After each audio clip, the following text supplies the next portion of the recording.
Shalom. First and foremost, I want to give all praises, honor, and glory to Yahweh, Bahasham Yahushai, Bahasham Rachak Kodesh. Double honors to the elders and the apostles of Great Millstone, and peace and blessings to the elect.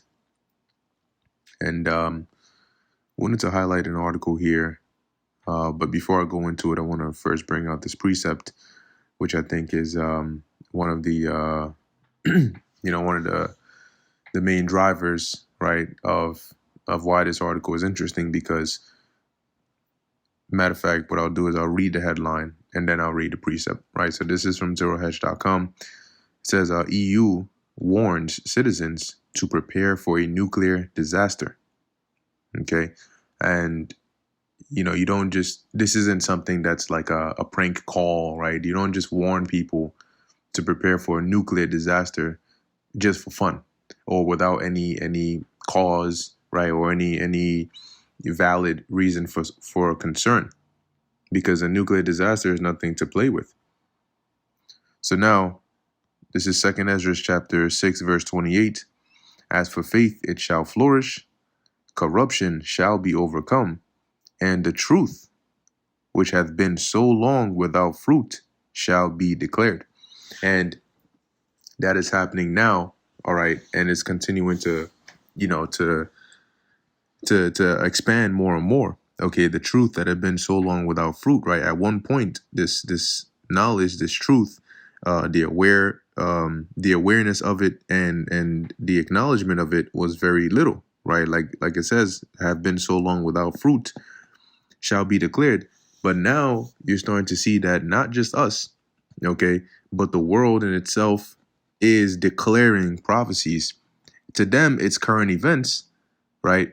It's like the world is going towards the direction of prophecy, but they're continuing to report on, hey, this is what's happening here. Hey, this is what's happening here. Hey, start preparing for this, start preparing for that, so on and so forth.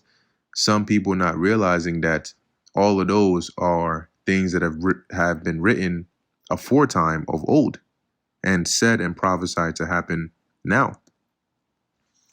Anyway, it says here, the European Union has warned its citizens, the slave class, to prepare for a nuclear disaster. A report on the matter further warned that households under rulership should also be prepared for cyber attacks and the use of chemical weapons. What ask yourself, right? What would prompt them to warn people, their citizens in particular, to prepare for these kinds of things? And of all things to prepare for, right? It's not like they're telling you, hey, prepare, there's going to be a storm coming, or a snowstorm coming, or a hurricane is coming. No, they're talking about nuclear disaster. They're talking about cyber attacks. They're talking about the use of chemical weapons. Now, if this was just a matter of, okay, these things happening overseas or somewhere else, why do the citizens necessarily need to be prepared as much, unless the threat of citizens being affected by these things is high enough to warrant this warning? But once again, the people they don't take heed to these things, right? They don't sit down and consider, well, why do you think that your country is telling you to prepare for this? I mean, but they have it better, right? They have it better. The U.S. over here, they're not even being told shit. They ain't even been told prepare for this, prepare for that. Nah, they're just like, look, stay on in your delusions, and when it happens, it happens. A report published on Wednesday by former Finnish President Sauli Niinisto says that EU citizens should start stockpiling 3 days worth of goods.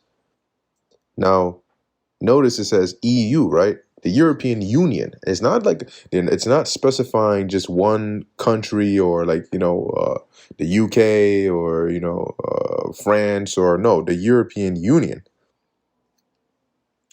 And mostly because a lot of those countries are like closely joined together anyway. But it says here, start stockpiling 3 days worth of food. worth of goods, right? It says worth of goods in order to be ready for various potential disasters, right? Remember the poly crisis, including a nuclear conflict. The initiative is part of the EU's push to make the bloc more resilient in the face of supposedly mounting threats. So these are the threats that you're now faced with, right? That you are being warned about. Hey, prepare for the possibility of a nuclear war or a nuclear threat or use of chemical weapons or a cyber attack. At some point, it's bound to go down. At some point, it's going to happen. It says here, where are we at? Ranging from natural disasters to a major military conflict, according to a report by RT. The report encourages EU households to stockpile basic self-sufficiency goods that would last for at least 72 hours for fear of potential shortages in case of armed aggression through conventional means or other hostile activities such as cyber attacks. And they've been talking about cyber attacks for years, or the use of chemical, biological, radiological, or nuclear weapons. Though, in reality, when it comes down to it, it's not going to be by your carnal efforts that you are able to survive. What's coming, right? A nuclear attack is not something that stockpiling goods for 3 days is going to deliver you from. Okay, a cyber attack, once again, like, okay, say you don't do your research and you go and stockpile the wrong things. You go and stockpile perishable goods that require refrigeration or something like that, and then there's a cyber attack and now your refrigerator doesn't work. That's a problem now, isn't it? Warnings of a nuclear war or disaster have been circulating for years, and so far nothing has come of it other than fear. This seems like it may be just a way to panic the slave class and inject more fear into an already scared public. But here's the interesting thing about that, though.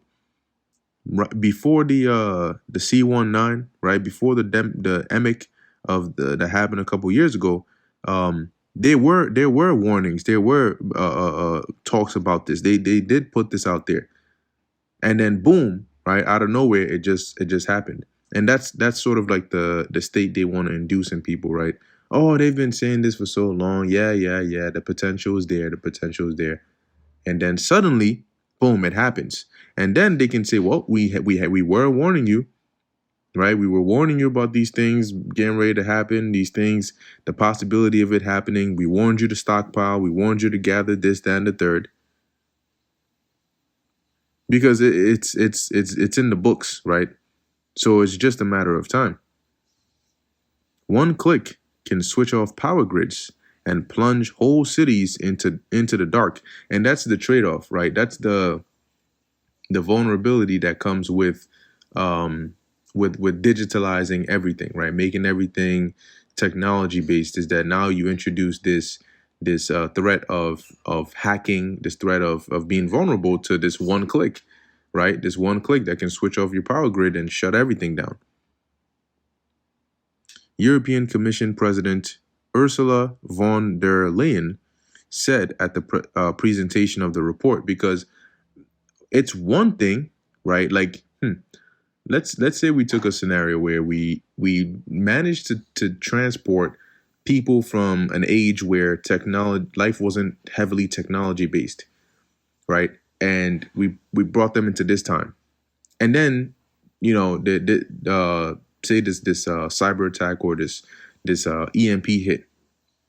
The majority of people from that time that were transported now would have a better chance of survival, right, than people who are born in this age that are used to everything being spoon-fed, everything being convenient, everything being at the tips of your fingers via technology.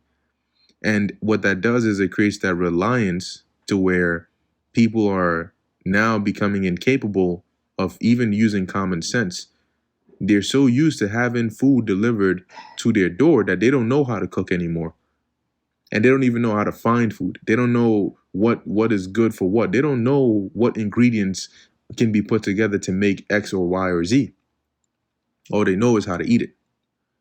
Okay. Now, even still, say you were to go with the scenario I created and just like manage to somehow get people from the past that weren't reliant on technology like this because they didn't have it, and brought them here, they may have a better chance of survival, but maybe the chances will still be slim because by making everything technology based, software based, digital based, you're not only making people dependent on it, but you're also starting to move away from the original way or life of agriculture.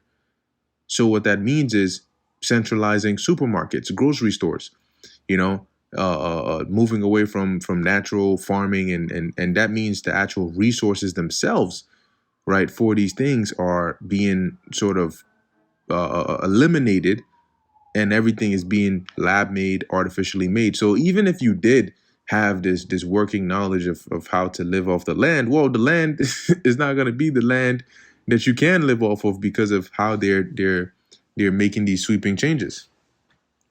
Okay, so anyway, coming back to the article here, the report also calls for long-term financial and military support for Ukraine. Member states, quote unquote, member states should strengthen their cooperation on European defense, jointly investing more to close long-standing gaps in our military and defense industrial readiness, Nanisto said. It also blames Russia for the warning issued by the bloc. And you're seeing now that they're being more straightforward with these things, right? They're not beating around the bush or trying to you sugarcoat things. No, it's sort of like, hey, the enemy is Russia, or the enemy is anybody allied with them, with Russia, right? Anybody against what we're telling you, and we need to actually start preparing because now nuclear war is not a fable anymore. Now a cyber attack is a very real threat. So they're now just being transparent, telling you straight up, hey, this is what you can start expecting soon. And that's like a big step from a couple of decades ago, right? Where these things just were labeled under conspiracy theories.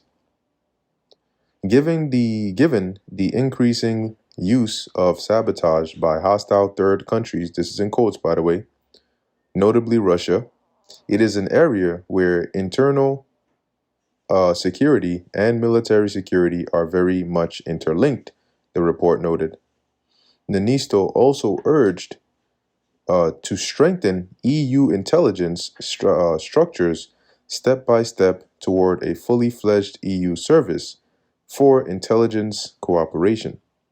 This means the ruling class seeks full obedience and compliance with its demands. And how do they intend to achieve that? By fear. That's the one of the biggest motivators, fear. Okay, so whether maybe they paint a boogeyman, then they set up something and say the boogeyman did it, and then of course you come to them. Okay, well, what do we do now? And then they tell you, oh, well, you do whatever what we've always wanted you to do, and then boom, here you are. Okay, but the point, right, of this lesson, going back to the precept, is all these things are tied to prophecy, right? And ultimately landing with that nuclear devastation. But now you're starting to see it's being declared.